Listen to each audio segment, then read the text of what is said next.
What if the greatest empires in Islamic history weren't just built on conquest, but on the silent suffering of women? Behind the polished domes and scholarly legacies lies a nightmare rarely spoken aloud, where harems were prisons, marriage was a sentence, and religious doctrine was twisted into a weapon of sexual terror. These weren't isolated acts of cruelty. They were systems, rituals, and legal structures designed to strip women of agency and embed brutality into everyday governance. From concubines used as political currency to young girls forced into marriages for empire building, the Caliphates turned sex into a tool of domination. Shrouded in law, sanctified by faith, and buried under centuries of silence. What you're about to learn isn't just disturbing, it was designed to stay hidden. 1. A shocking introduction. Unveiling the dark secrets of Islamic caliphates. Behind the opulent palaces and grand conquests of the Islamic caliphates lies a dark and disturbing reality. Sexual practices that defy modern sensibilities and expose the savage undercurrents of power, control, and domination. For centuries, the rulers of the caliphates wielded not just political and military might, but sexual power, using it as a weapon to conquer, subjugate, and manipulate. The harsh reality was that women's bodies became battlegrounds, stripped of autonomy and subjected to brutal customs often cloaked in religious or cultural justification. Sexual brutality wasn't just an anomaly or a fringe practice, it was institutionalized. The idea that women were mere possessions, captured, sold, or forcibly kept in harems was deeply ingrained in the fabric of society. These women were no more than tools for the rulers to exploit at will, and their suffering was often legally sanctioned. But what is even more shocking is how deeply this sexual exploitation was tied to the very essence of political power. Sexual violence became a means to assert dominance over both enemies and subjects, turning conquest into a bloody display of sexual control. The manipulation of religion and tradition was used to justify the unimaginable suffering of countless women, rendering their pain invisible behind the veil of piety and law. These revelations are not just an uncomfortable truth of history, but a stark reminder of how easily systems of power can twist human dignity into a tool of oppression. What follows in this exploration will not only disturb but confront the brutality that, for centuries, has been buried in the shadows of the caliphates. The reality behind early Islamic conquests, sexual violence as a tool of war. The Islamic conquests were not just battles for territory. They were brutal campaigns that weaponized sexual violence as a tool to assert dominance and break the will of the conquered.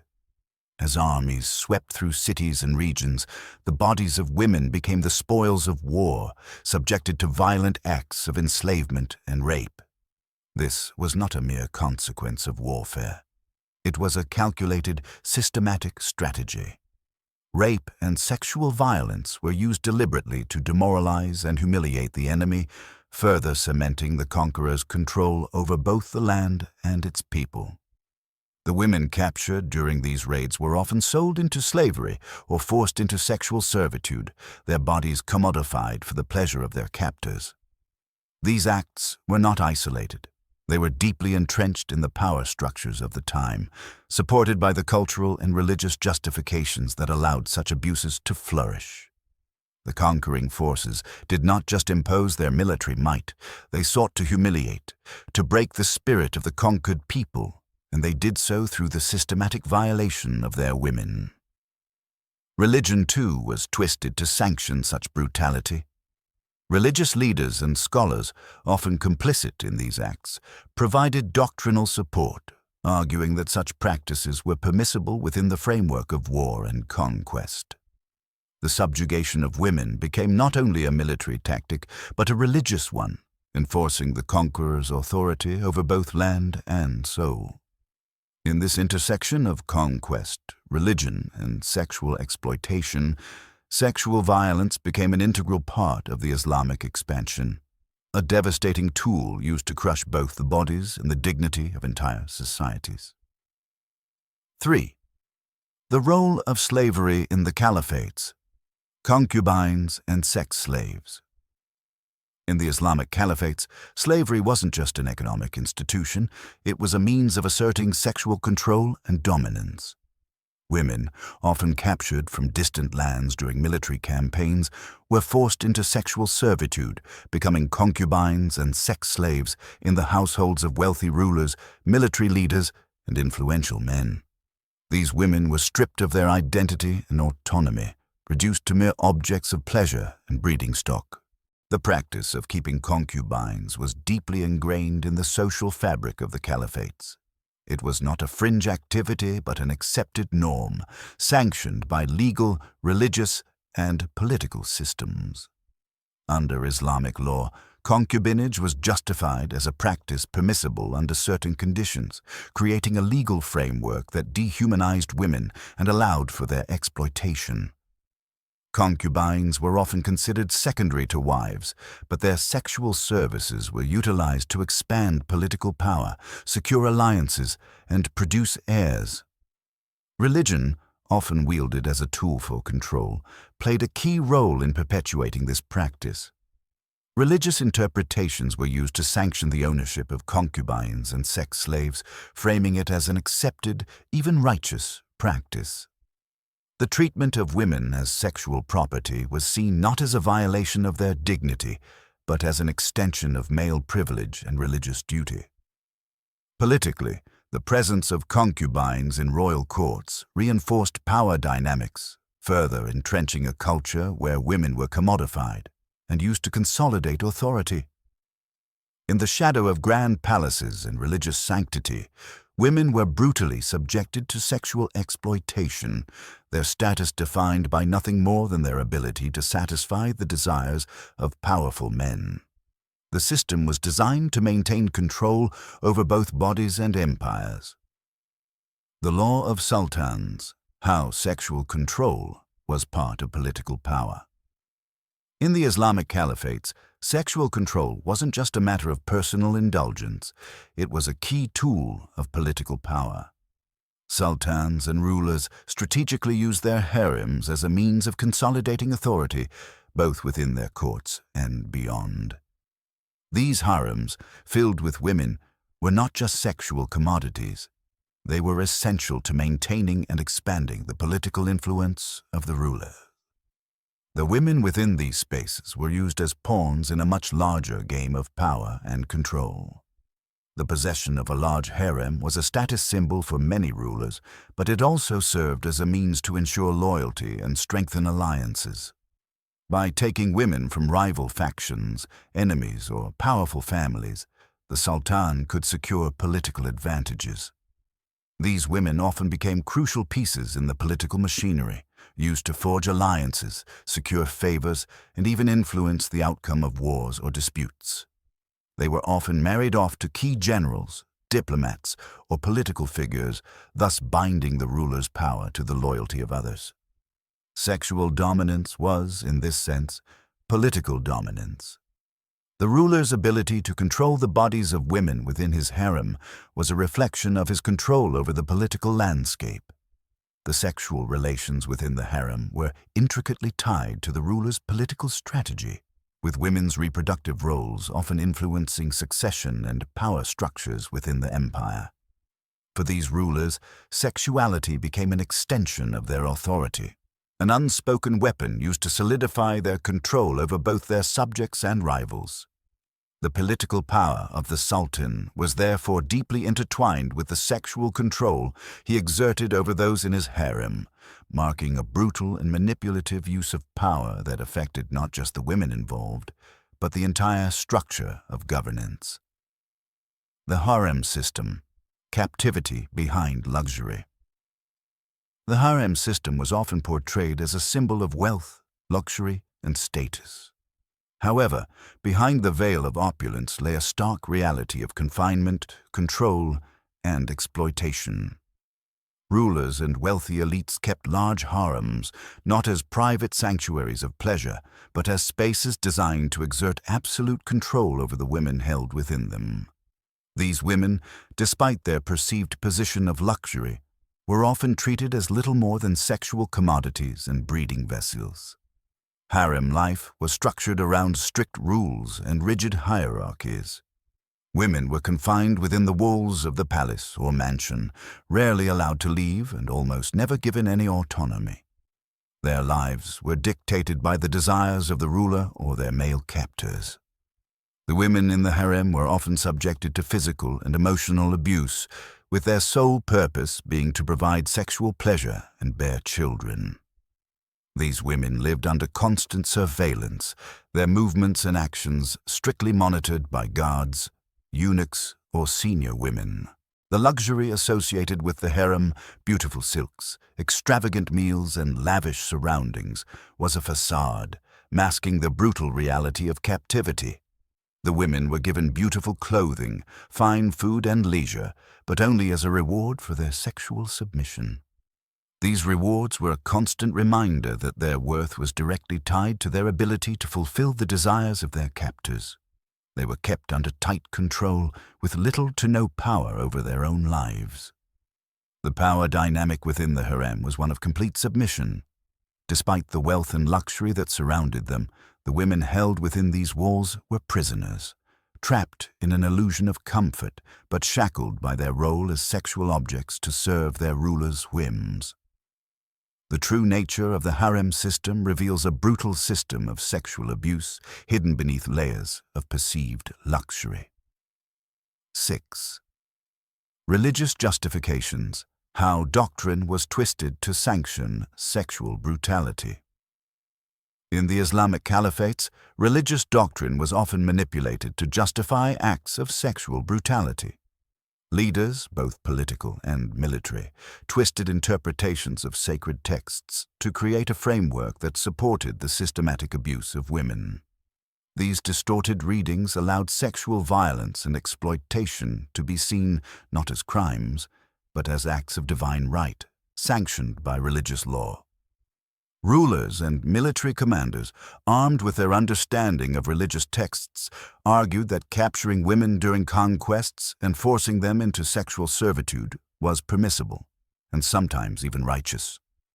The concept of sexual privilege, especially for those in positions of power, was tightly linked with religious views that placed men above women. Interpretations of certain verses and hadiths were often cited to justify polygamy, concubinage, and the sexual subjugation of female captives. These practices, though rooted in distorted religious readings, were legitimized through religious authority, allowing them to thrive under the guise of piety. The religious justifications for sexual brutality were not only theoretical, but were institutionalized. Religious leaders, scholars, and jurists often gave their blessings to these practices, solidifying their acceptance within society. The use of sacred texts to validate these horrific acts served as a shield against any moral or legal objections. It also deepened the divide between male and female roles, reinforcing a cultural belief that women were subordinate to men and their bodies could be used to maintain power. This perversion of religious doctrine allowed sexual violence to become institutionalized within the caliphates, enabling rulers to exploit their power over women without facing reproach. It created a dangerous precedent, where religious beliefs were manipulated to condone the brutal treatment of women, all under the veneer of divine authority. 7. The culture of sexual jihad and the use of sex as a religious weapon. The concept of sexual jihad emerges as one of the most disturbing intersections of religion and sexual violence within the Islamic Caliphates. In this twisted ideology, sexual conquest was framed as a divine duty, an act that would supposedly earn spiritual rewards in the afterlife. Women, particularly those from conquered lands, were viewed as spoils of war, their bodies claimed as part of the religious battle for dominance. This concept not only dehumanized, Women, but also reinforced the use of sex as a weapon of war, disguised as a religious obligation.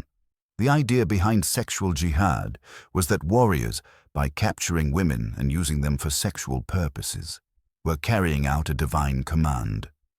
These women were often taken from communities they had never encountered before, stripped of their dignity and subjected to violent sexual acts. They were forcibly incorporated into the harem system or kept as sex slaves, with their bodies treated as tools of conquest. The act of sexual domination became a means to display victory and spread religious influence, often under the guise of righteousness and piety. This brutal practice, sanctioned by certain religious leaders, blurred the lines between spiritual warfare and sexual abuse. It was seen as a way to weaken enemy communities, dismantle resistance, and reinforce the supremacy of the conquerors. Women's bodies were treated as symbols of religious triumph, subjected to violence in the name of a twisted interpretation of jihad. The scale of this violence was vast, with countless women caught in its wake, forced into a cycle of exploitation and trauma that spanned generations. Sexual jihad reflects the extent to which sex was weaponized in the name of religion. It reveals the horrific abuse that occurred under the belief that sexual domination was an act of holy war, manipulating religious doctrine to justify the most brutal acts of sexual violence. 8. Wives and female property, sexual ownership in Islamic law. In the Islamic Caliphates, women were often reduced to mere property, particularly in the context of marriage and polygamy. Under certain interpretations of Islamic law, women were viewed not as autonomous individuals, but as possessions, whose primary role was to serve their husbands. This concept of sexual ownership was embedded within the legal and social frameworks of the time, creating a culture where men exercised complete control over women's bodies. Islamic law, in some readings, allowed men to have multiple wives and concubines, with limited restrictions on their sexual dominance. Women, as wives or concubines, were seen as the property of their husbands or masters. The marriage contract, a sacred institution, often included clauses that reinforced male control over the woman's sexual rights, making her body an object of ownership and possession. This legal framework gave husbands not just the right to marital relations, but also the authority to dictate the terms of intimacy and reproduction. Polygamy, while sometimes justified by religious doctrine, further entrenched the idea of sexual ownership. With the legal right to marry multiple women, men were able to treat their wives as sexual commodities, often prioritizing their own desires over the well-being and autonomy of their wives. This created a patriarchal system where women were expected to submit to the sexual needs of their husbands without question or regard for their own consent or desires. The legal and cultural acceptance of this system reinforced a pervasive mindset of domination. Women were treated as lesser beings, bound by their husband's authority, and their sexual rights were often disregarded. These legal frameworks not only allowed but perpetuated a cycle of sexual subjugation, solidifying the notion that women existed to fulfill the needs and desires of men, their autonomy and dignity irrelevant in the eyes of the law. 9. Enforced marriages, the role of sex in arranged and forced marriages. In the Islamic Caliphates, arranged marriages were a cornerstone of social and political structure, with young girls often married off to much older men without regard for their consent or emotional readiness. These marriages were typically arranged by families for political, economic, or social advantages, with little consideration for the bride's desires. The concept of sexual consent was irrelevant in these unions, where the focus was primarily on fulfilling familial and societal duties, not the well-being or autonomy of the bride. The pressure to accept these marriages was immense. Families, bound by cultural and religious expectations, viewed the union as an obligation to maintain family honor, social standing, and political alliances. Resistance to such marriages often meant facing social stigma or familial estrangement. Young girls were seen as the property of their families, and their personal agency was dismissed in favor of maintaining these strategic alliances. In many cases, they had no choice but to comply, even if it meant enduring a life of subjugation. The sexual aspect of these marriages was equally coercive, viewed as a marital duty rather than a mutual or consensual act. The young bride was expected to fulfill her role in the marriage regardless of her own emotional maturity or desire. These forced unions were not just about the legal contract of marriage, but about preserving family status, with the bride's emotional and physical well-being disregarded. This practice highlighted the deeply ingrained patriarchal systems that dominated the Caliphates, where women's roles were defined by their ability to comply with family expectations. In this context, the rights of women were secondary, and their autonomy was sacrificed in service of political and familial stability. The aftermath. The lingering legacy of sexual brutality in modern times. The sexual brutality ingrained in the Islamic Caliphates has left an indelible mark on modern-day societies, particularly in the Middle East. Though many of the violent practices have officially disappeared, their legacy persists in subtle yet powerful ways, continuing to shape contemporary culture, law, and gender dynamics.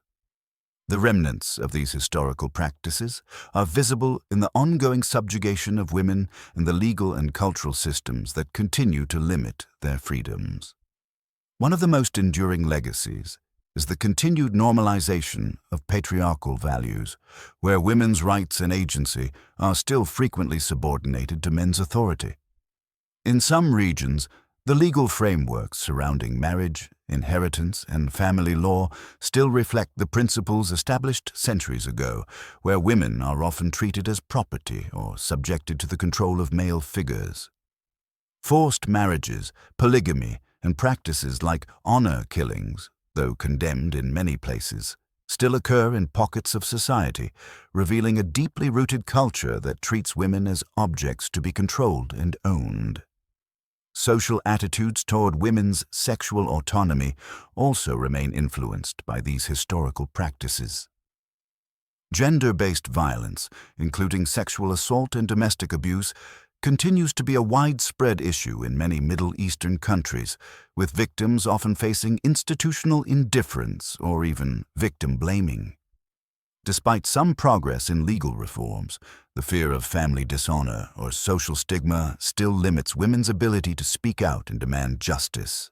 This connection between the past and present highlights the difficulty in eradicating entrenched cultural and legal norms that dehumanize women. The brutal sexual practices of the Caliphates have left a long-lasting imprint on gender relations, reinforcing a cycle of domination and oppression that persists in various forms to this day.